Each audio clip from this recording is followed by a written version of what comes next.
I'm trying to get to the slideshow here. Got it. Okay. So, and if any of you have questions at all, I have some tech support here. You can feel free to put stuff in the chat. And we will have time at the end of the hour for questions. I'm happy to have questions.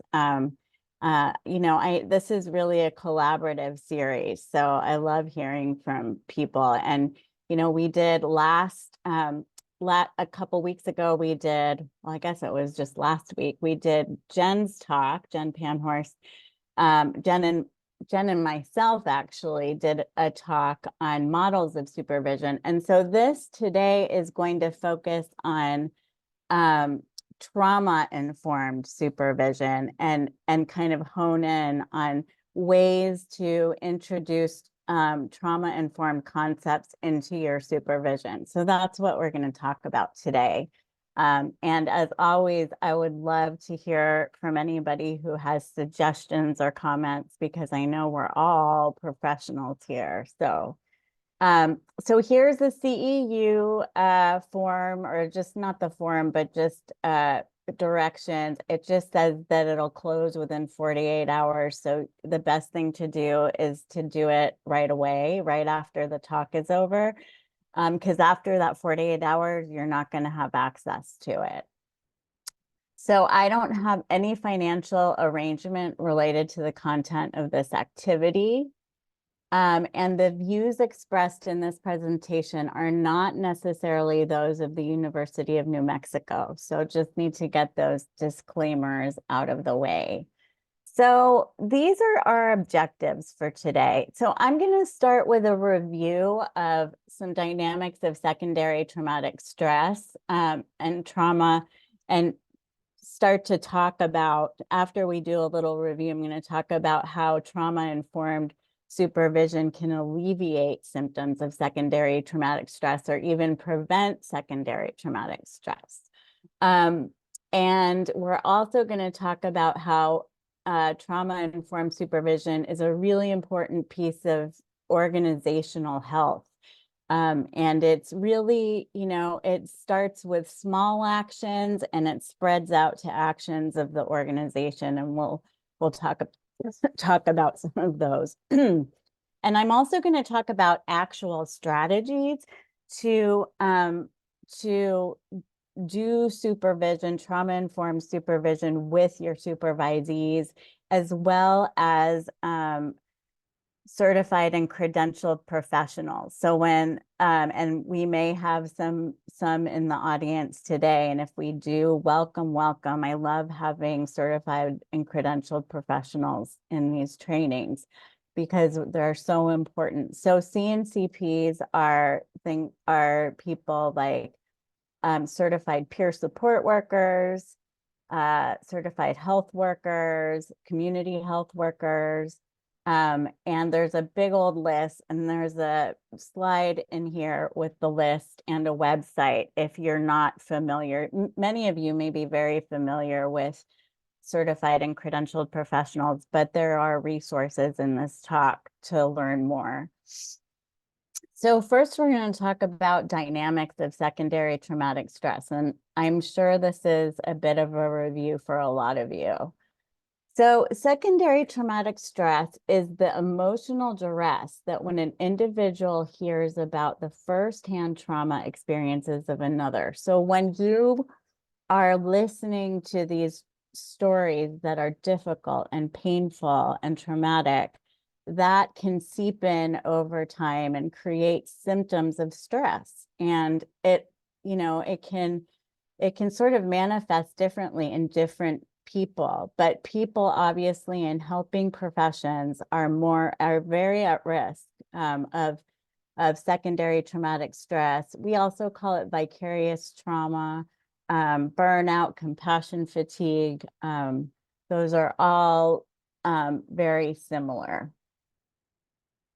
So what are some signs? Unwanted thoughts or reminders. So these are what's going on in our brain, maybe nightmares, flashbacks, If you're thinking about these stories and you're having flashbacks of the stories, or maybe imagining them in your mind, and sort of making them more real, and feeling a stress reaction related to that. Avoidance of trauma reminders. So what this looks like is, hoping for cancellations or no-shows at work. And everybody has a day or two of that every once in a while. I know I do, but when it's every day, and it just feels like you just don't want to go to work, then that is something to really figure out. And it could be that you're having a secondary traumatic stress reaction. And also changes in thinking. So catastrophizing, kind of being jaded and numb. So there's like the two extremes there. Exaggerated blame or criticism of others. So this looks like when, you're at work and your partner calls you about, what color should we paint the wall? It's like, what? That has nothing to do with what I'm doing. I'm trying to save the world here. And you can't integrate, both aspects of your life. So that's a common symptom. So trauma, so there's secondary traumatic stress. And then the response to it is trauma-informed care, right? So trauma-informed care, I'm sure many of you have heard about it, know all about it. It's a system-wide organizational approach, okay? It starts the moment clients step into your space, whether that's over the... I've been collecting them. Please make sure you're on mute. Thank you. It starts the moment clients come into our space, whether that's over the phone, on Zoom, in person. And in order for clients to feel that there is a trauma-informed approach, they may not know, but there's a general feeling of, I am safe here, I'm supported. And that starts the minute they intersect with the organization. And so, many of you may have heard of the 4 R's. Trauma-informed care realizes, recognizes, responds, and resists re-traumatization. So I'm not going to go over all of those. These are all in the components of this talk around trauma-informed supervision. But these are sort of the benchmarks of how you can start to create trauma-informed processes in your agency. And it involves a shift in perspective, and it starts with you. Like, so if everybody has a shift from what happened to you, from what's wrong with you and not what happened to you, I'm getting these confused.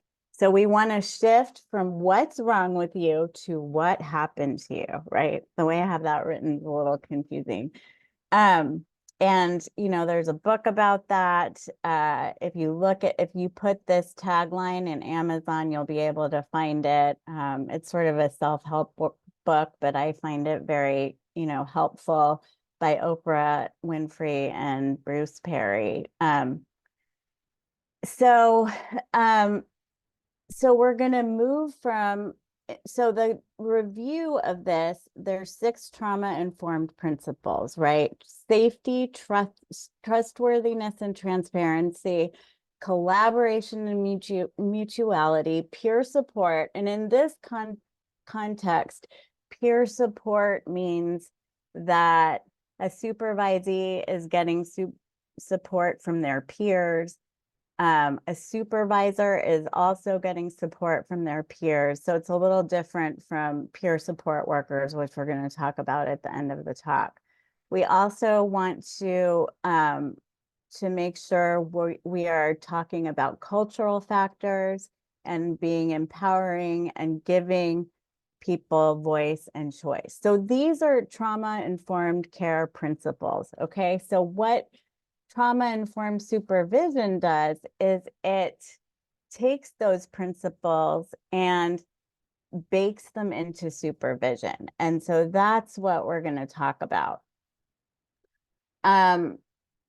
So when we're talking about trauma-informed care and supervision, we're talking about a supervisory relationship between a supervisor and a supervisee that is very much focused on the relationship between the two and focuses on supporting the relationship beyond all else. And I know, so the thing about this type of supervision is I'm sure if you're doing supervision now, you've been doing a lot of this throughout your processes. It's hard not to do supervision this way, I think, because especially in social work and counseling, supervisees need 2 years of direct supervision in order to get independent licensure. And so you develop a relationship with a person if they stay with you for 2 years. And so, so what trauma-informed supervision does is it puts these concepts into a bit of a structure based on trauma-informed care. So it emphasizes honesty and transparency. It's collaborative and supportive. It ensures concepts of cultural humility are part of the conversation throughout the relationship. Okay, we don't just do a 60-minute session on cultural humility and then say, okay, we're done. That's something that weaves its way throughout the relationship. And it brings the concept of self-care into the conversation. And, you know, I put quotes around self-care because I just think these days self-care is such a buzzword. And I don't want to minimize it. When I'm talking about self-care, I'm not necessarily talking about walks on the beach or bubble baths or things like that. If that's what people want to do, that's wonderful. What I'm really talking about is your supervisee's why, about why they're doing this work and what is going to help them keep working. Because the reality is in New Mexico, we have a workforce shortage when it comes to all behavioral health. And we need to nurture especially new social workers, counselors, psychologists, psychiatrists, everyone, in order to help this workforce development challenge.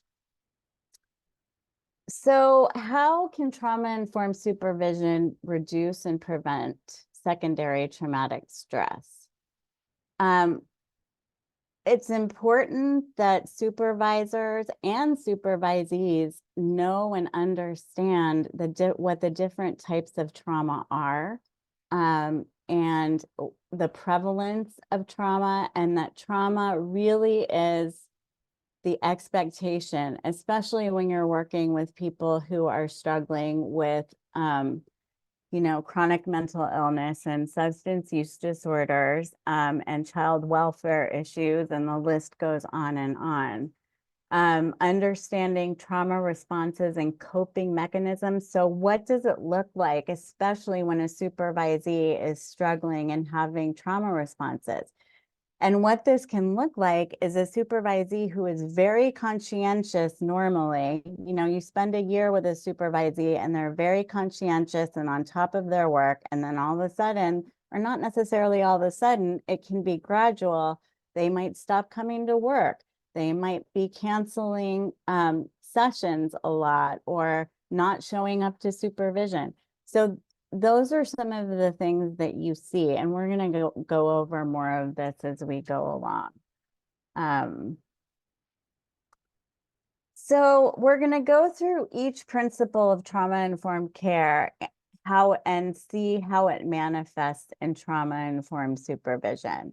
So how do you promote safety in a supervisory relationship? Meeting regularly and consistently. I think this is the single most important part of trauma-informed supervision. And this doesn't mean that you can never take a week off, but it means that you have to be really transparent and really clear about when you're not going to be there, and make sure you're rescheduling right away, things like that. As a supervisor, you need to be available in a crisis. It doesn't mean you need to be on call 24/7, but you need to be readily available if your supervisee is having a crisis or what they see as a crisis. We're transparent about our role in trauma-informed supervision, and really try to delineate, like we talked about last week, and the ethics talk, delineating between clinical and administrative supervision, and saying, okay, we're going to do the administrative part first, and then we're going to transition to clinical. And if you don't have to do this, all the better. If you can stay in a clinical role and you're not having to toggle between the two, that's wonderful, but not everybody has that luxury. So your expectations have to be really clear and consistent and fair. Privacy and confidentiality are discussed and always respected. And supervisees' well-being and ability to continue providing services are discussed regularly. So what that means is, can the supervisee continue to do this work? Are they feeling good enough? Are they feeling, like they are able to be present with clients, be present with other staff? And if that starts to dwindle, we want to try to nip it in the bud as quickly as possible. Trauma-informed so collaboration and mutuality. Obviously, the supervisor is listening to the administrative needs and ideas of the supervisee. Now, this is especially if you're doing administrative supervision.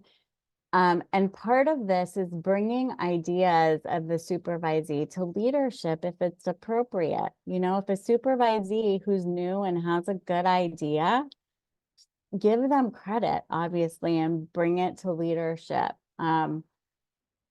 Supervisor clinically needs to set aside time for difficult cases, even if they don't seem difficult to the supervisor. So we're not minimizing a supervisee's difficulty. And a lot of this can seem really obvious. But when we're busy as supervisors and doing a million things, and a supervisee comes to us and says, I'm really having trouble here, we really need to stop and help them, process and figure out the situation. And the supervisee needs to be able to feel safe about asking questions and clarifying suggestions and directives. And the supervisor, it's really important to support leadership, even if in the beginning, the leadership is a little bit, wonky and difficult at times. That's how people learn to be leaders.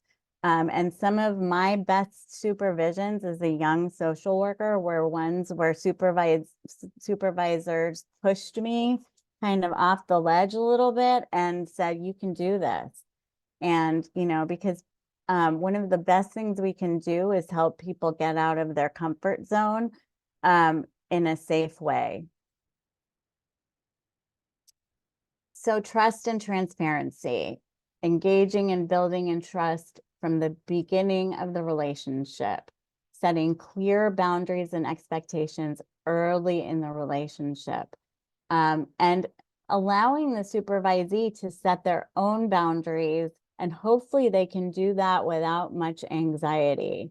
If they have something they need to say, well, I'm not comfortable with this, or I'm not comfortable with that it's not going to trigger some kind of difficult interaction between the supervisor and supervisee. And you know, even if it does, though, the supervisor can be really transparent about what's going on for them, and do repair if necessary in the relationship. And the supervisee is always able to respectfully question policies and ideas for changes are considered. You know, we really want to have this be a collaborative process, because if we bring all of these concepts into supervision, then it's more likely that people are going to stay in the field and stay at the agency. And that's the, you know, one of the ultimate goals. So, you know, and this again may be obvious, but both parties need to assume best intention of each other, you know, all the time if possible. You know, that's what I try to do, you know, 80% of the time. I don't know that I'm always great at it, but it's important to step back and say, you know what, I think my supervisor really is looking out for me and had their best intention for me, even though I don't love what just happened or what we just talked about. So empowerment, voice, and choice. Supervision is strength-based. And so one of the skills, especially in the developmental supervision model, is the supervisor is really trying to extract the supervisee's strengths and really helping supervisees go beyond their comfort zone, like I said. And they're offering choices and resources for the supervisee to explore techniques and practice. And also the supervisor is available to listen to the supervisee's ideas about resources and techniques. So that, again, this collaborative back and forth is really important. And then administratively, the supervisor is flexible and encourages work-life balance, okay? Supervisees, clinicians who are not given some flexibility in terms of their work-life balance and ability to take care of their family, take care of their kids, do whatever rejuvenation that they need, don't stay at agencies. They can find other places to go. So peer support. Again, this is peer-to-peer support. That's why we have the two kitties there. I'm a cat person. Anyway, the supervisor is concerned about the supervisee's well-being. Looks for signs of burnout, compassion fatigue, models self-care. And this is key. The supervisor has access to personal and professional peer support. So we want supervisors to feel supported. It's not enough for the supervisor to just empty their cup to the supervisee and not have their own support. So similarly, the supervisee needs those things too, and needs access to support from other staff, other peers at the agency, whether that's in person or over Zoom. It's still really important to have a mechanism to do that. Cultural humility. So I always take a pause before I talk about cultural humility and say, this is literally dipping your toe in the water. We all need more and more training on cultural humility and cultural safety concepts. But doing the best that you can, having cultural humility be a part of the conversation. Okay, and again, weaving it through the supervisory relationship on both ends. So the supervisor has to be aware of their own cultural intersectionality with clients, with staff, and needs to kind of encourage the supervisee to understand these concepts and do the same. And maybe they need to go to a training together. Maybe, they're both the supervisee and supervisor recognize where their areas of growth are in this area. So we're going to shift from sort of the individual to trauma-informed supervision and organizational health. And I'm going to show you some screening tools and some tools that you can use in your organization to assess this. And I think we all know this, right? Trauma-informed supervision and organizational health. When we have a healthy organization, people stay. This increases staff retention. When behavioral health professionals have good experiences at work, I'm not saying that every day is a bowl of cherries, but in general, I would say 75 to 80% of the time, they're having good, rich experiences, and they're not feeling triggered. And if they are feeling triggered, there are mechanisms to help them.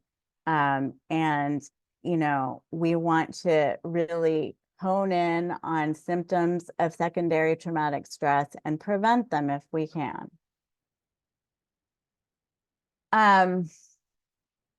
Okay, so some strategies. There are some great screening tools that I'm going to show you in a minute. The Vicarious Trauma Toolkit is on the next couple slides. And it's important to help the entire organization understand what trauma-informed care is across all staff roles. Now, as a supervisor, this may not be in your wheelhouse. It might be more up to management, but you can certainly take it to management and say, I think this screening tool would be a good thing for all of us to take, at 3-month intervals to see how we're doing. And just have regular training and always have trauma-informed care be part of the conversation. Okay, so this is the Vicarious Trauma Toolkit. I have a bunch of slides, and it's just, it's just a copy of the actual questions. I'm not going to go through them all, but this one is this section is specifically for organization, the organization and the protocol. So it can be given, at 6-month intervals. It can be given fairly informally. These are free, and there's access to these. And it's good as a supervisor to just kind of think as a system and think, does my organization do these things? And do they do them never? Do they do them sometimes? Or is this something we're pretty good at? So again, these are some more questions about the organization, policies, programs for training, things like that. And you're going to get a copy of this PowerPoint, or it's going to be available. Yeah. So, I'm sorry, I'm a little lost. Okay. So the other thing you can do is use models. So last week, Jen brought up this model, Components for Enhancing Clinician Experience and Reducing Trauma, CSERT. And this model was originally developed for child welfare, but the ideas in it can be used in trauma-informed supervision. And it has these 5 core components: experiential engagement, reducing rumination, conscious narrative, parasympathetic recovery, reducing emotional labor. So the 2 I just want to talk about a little bit are parasympathetic recovery. So what that is debriefing in a healthy way and sort of re-engaging after a difficult experience and recovering our nervous system from head to toe, and how important that is for the supervisor and the supervisee. And so that's what this model talks about. I'm going to show you his book in a little bit. Reducing emotional labor. So, and I'm going to go over a slide a little later about trauma sliming and how not to do that. But what you're doing in reducing emotional labor is really trying to, you know, protect each other in terms of, let's get the facts of this case without all of the gory details. And so, you know, there's components of that in this model. And then I took Jen's slides and popped them into this one because I think these are important models. They're target models, and really support cultural humility, cultural safety, and trauma-informed care in that way. And so this is the Queer People of Color Resilience-Based model. And then this is Jen's slide again, of synergistic models for multicultural supervision. These are really good models to, especially if you feel not so strong in terms of cultural components of supervision. These are really good models to look at, because they can just give you a structure for thinking about this. So trauma-informed, so this is strategies for supervisors. So we're going to get into some strategies here. So we need to know and understand the signs and symptoms of secondary traumatic stress. And it's important to kind of, you might say, oh yeah, I know, it's when they, you know, people don't want to come to work.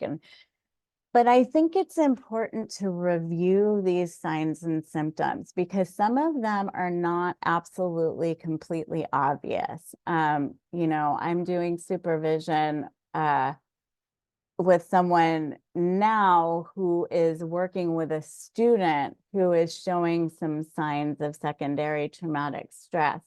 And it's very, there's just little components that, you know, it could be that we wouldn't be able to catch it if we didn't know the signs and symptoms.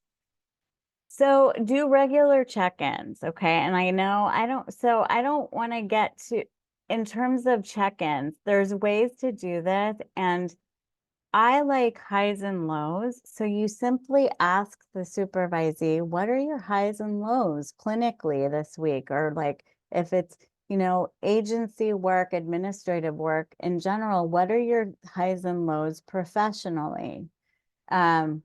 And they can tell you one high and one low. And I encourage them, because some supervisees might say, oh, I don't have any lows. This was a great week. And I kind of push. I say, really? That's great. That 5 full days can be great. Because what happens is people don't necessarily want to talk about the bad stuff. But that's how we address it before it turns into something big. A rose and a thorn is nice because it's like a, you know, it's the same thing. It's just a different kind of fun way of couching it.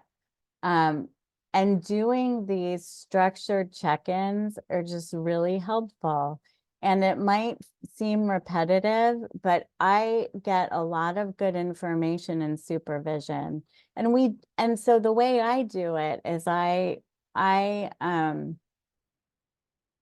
when I do supervision, I do highs and lows for the supervisee and for myself, you know, and I share a high and low that is professional and that would help the supervisee,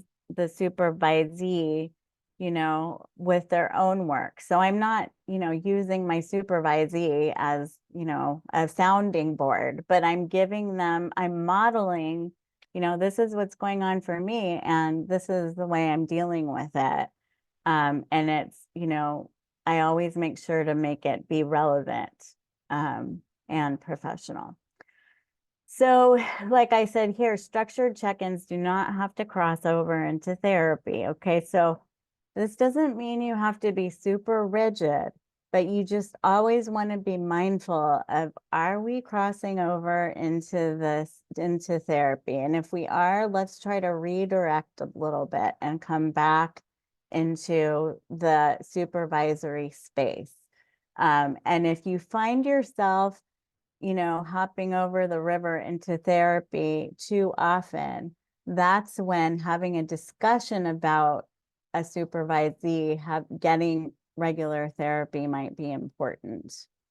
And you can also use screening tools from the Vicarious Trauma Toolkit to assess secondary traumatic stress. And you can just give it to them. You don't have to sit there and ask them the questions like a therapy session. You can just give them the screening tool and say, you know what, use this to kind of self-reflect on some of these issues for yourself. And the nice thing about screening tools is they can help structure a supervisee's thoughts. So it's like, oh, I didn't even think about this piece. And so I think it's helpful to do these, especially if you have a new supervisee, somebody who is very, who seems prone for whatever reason to stress reactions, somebody with their own trauma history. These can be really helpful. So, I experienced a genuine sense of positive teamwork in my organization and so on. These are more for the supervisee.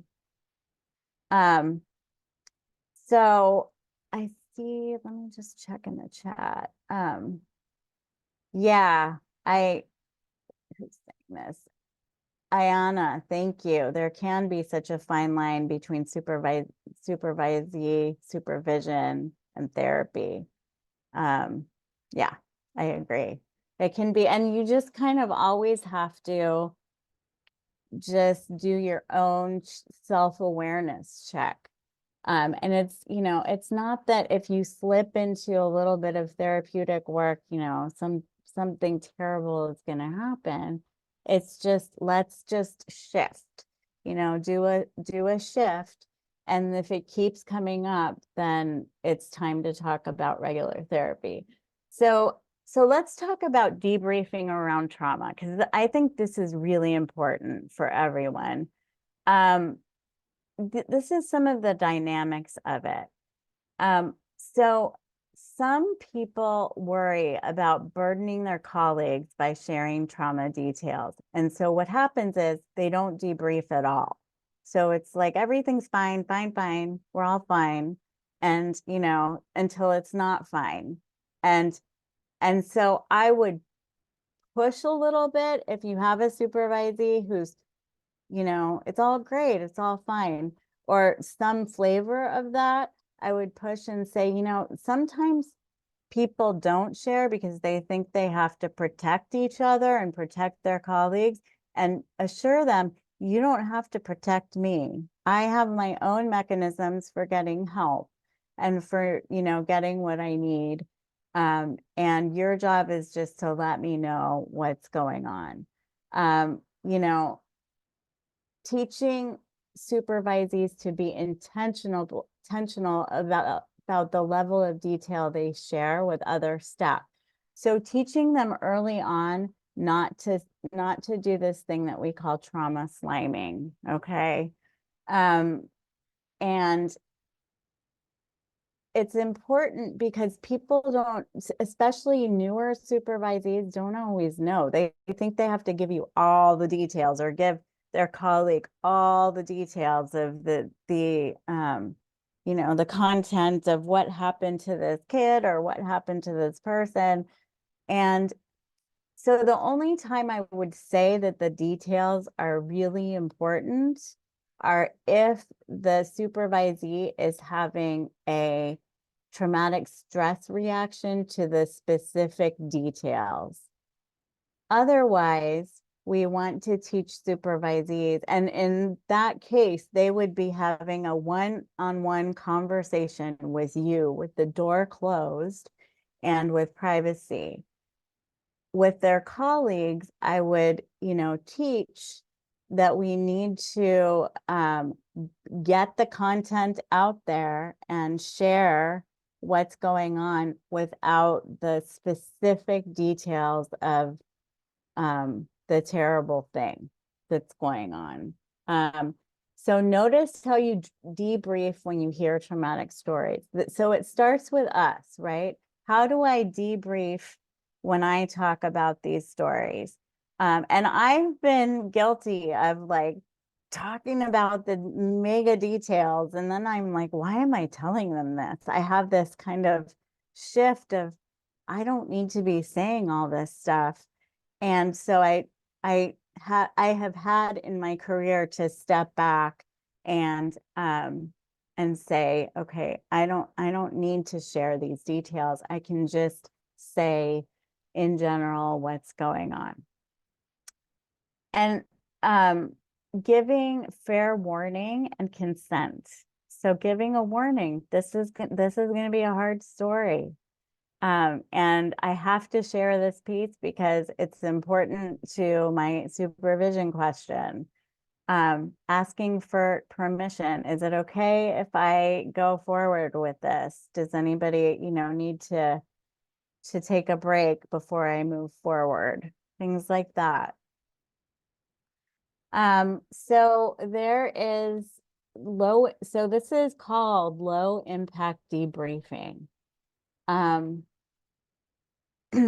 So we want to share the purpose of the debrief, right? And we want to teach our supervisees to do this. I'm sharing this because I need guidance, need to vent, to collaborate.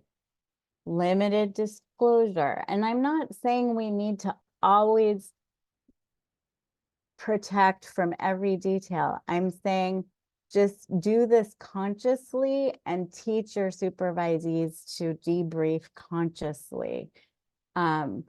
And what we really need in supervision is for supervisees to share their feelings about interactions with clients, content, affect, things like that, not necessarily the details of the trauma. So here are some really good resources. So trauma stewardship. This book, I feel like I am a publicist for Laura Vander Root Lipsky because I think I talk about this book in every training that I do. But this book is amazing because it really talks about these concepts of secondary traumatic stress, vicarious trauma, in a way that really makes sense and isn't just, 7 tips for self-care. And it really, at least for me, changed the way I think about compassion fatigue and self-care, and takes the conversation into doing what's mine to do and reflecting on that. I don't have to save the world. I don't have to, if I'm working with adults with substance use disorders, that doesn't mean I also have to work with kids and also have to, get a million certifications. Doing what sort of sparks joy and what is mine to do. And I just think that it's really helpful in setting boundaries for ourselves. This other book is by Brian Miller, and this is like the reducing secondary traumatic stress model, the CCERT model that I talked about before. It might be helpful to just, browse a copy of the book to just evaluate your own supervision style. And then this is just a SAMHSA link that has, general tips for coping with stress and compassion fatigue.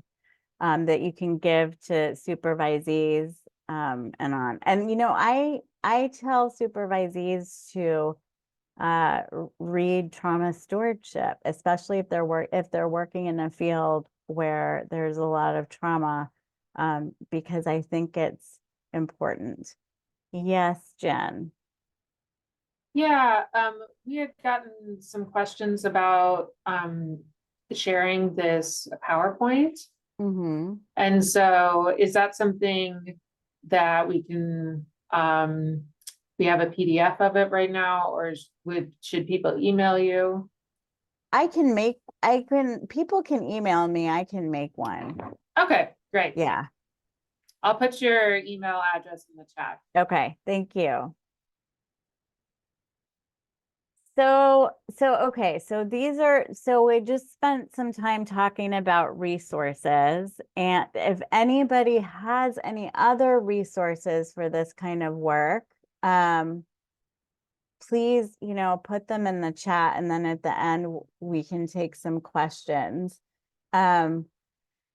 But so now we're going to shift to talking about certified and credentialed professionals, because in New Mexico especially, there's a big push, in other states as well, but in New Mexico, there's a big push to employ certified and credentialed professionals. They are very important to our workforce. And they can provide, and so this is a review, but I do want to say a little bit about what certified and credentialed professionals can do. They provide non-clinical strength-based support in most cases, okay? And when we're talking about peers, peer support workers, these individuals have lived experience with mental illness or substance use disorders, or both. And they're referred to as peers, peer support workers, things like that. And these are some common, other common titles. It is really important, if you can, in your agencies, to think of ways to bring CNCPs in your workforce. There's so much research on how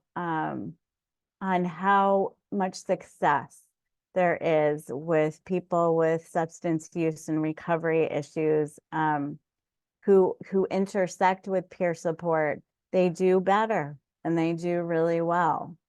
So this is the website, where is a huge list of all of the different CNCPs that are out there. And I just think it's helpful to know what we have access to in our state and how we can get access. And this is basically the credentialing board for website for them. So I'm not going to go over these because I want to have time for questions, but just take a look at these, because this is the difference between what certified and credentialed professionals can do and what clinicians can do. The biggest thing here is that CNCPs can't diagnose, right? But they are an integral part of really helping people assess functional domains and help people with barriers around functional domains. And when I say functional domains, it's like independent living, learning, working, socializing, things like that. And so when we're talking about supervision of certified and credentialed professionals, there are a few caveats. I'm just going to go over this a little bit, because we are going to have a talk in May by Michelle Heron on supervision of certified and credentialed professionals. And I'm really looking forward to that. She's a social worker in LCSW, but she's also a LADAC, and she has also been a CPSW in the past. So just like clinical supervisees, we want to supervise CNCPs regularly and consistently, and it's very important for this this group of people to be supervised consistently. It should be a priority. Supervision is an investment in this person. It promotes good ethical practices, and supervisors can help integrate CNCPs into the agency and help other people bring them forward as well. So administrative supervision focuses on just what you would think: quality of work, professionalism, workload. The biggest thing here, though, is making sure that the CNCP is working within their scope of work. All too often, CNCPs are given work that is too far above what they're supposed to be doing or too far below. And again, Michelle is going to talk all about this. So I'm just giving a little overview. So we want to make sure that we're doing structured training with CNCPs and modeling. And modeling is so important. So modeling your own self-care, your own, the way techniques with clients, things like that. Letting the CNCP do some reflection on areas of growth, and providing group training as well as real individual training and support. So yeah, and then this is the biggest thing. That's why I put it on this big old slide, is teach and review healthy self-disclosure regularly. I'm losing my voice here. Especially for certified peer workers, part of their task is to disclose parts of their journey in order to help clients and the people that they're working with. But this is a slippery slope, right? As we know, self-disclosure is always a slippery slope. So part of supervision is helping them self-disclose in a healthy way. And again, Michelle is going to talk a lot about this. So we are, we're focusing on job satisfaction, really giving constructive feedback on their work, focusing on strengths all the time, discussing their personal reactions to the work, really peppering in validation and encouragement, again, because CNCPs many of them have had their own lived experience. So we always want to make sure that they're doing okay, and promoting self-care to prevent STS and compassion fatigue. So the supervision style isn't that different, but there are some caveats that are really important with CNCPs. Okay, so some closing thoughts. Trauma-informed supervision can be sort of baked in, like I said before, into really any model. It starts with small changes, and you can start by modeling caring for yourself, okay?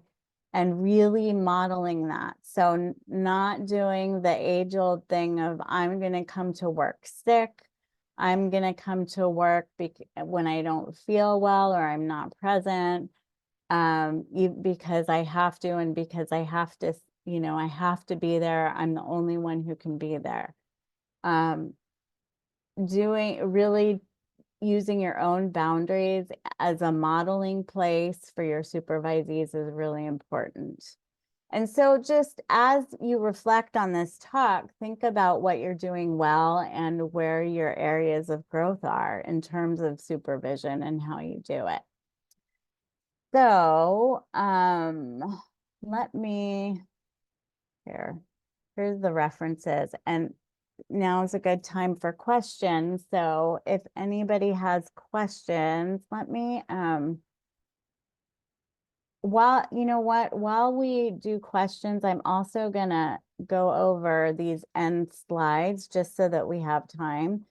Jen's talk is on April 4th. I'm really excited for it at 12 to 1 as well, when clinicians and clients experience shared trauma, the same crisis, an introduction to shared trauma. I'm really excited for this talk. So we will be back on April 4th with Jen. And then here are the CEU rules again. Remember, you have 48 hours to do the evaluation. And here is the link. And I think probably somebody's put it in the chat already. Yes, thank you. Okay.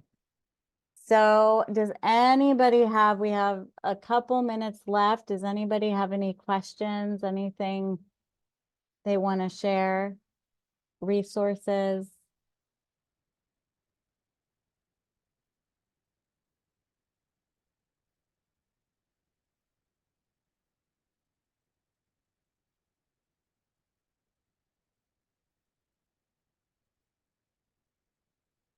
Oh, and Jen just put the flyer for the full training series in the chat. So yeah, we're doing talks all the way through, I think June or July, maybe September. Not even absolutely sure, but we're doing a lot of them. Well, I'm a little biased, Lisa, but I just want to thank you. I think you covered a lot of really important content in a short amount of time. Thank you, Jen.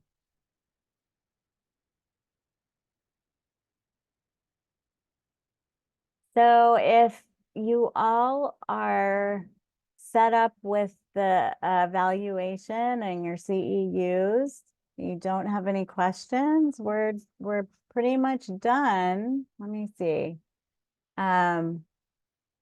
Thank you all for being here. I really appreciate it. But I will stay on if there are any questions for a couple minutes. Thanks for coming, everyone. You're free to go if you don't have any questions.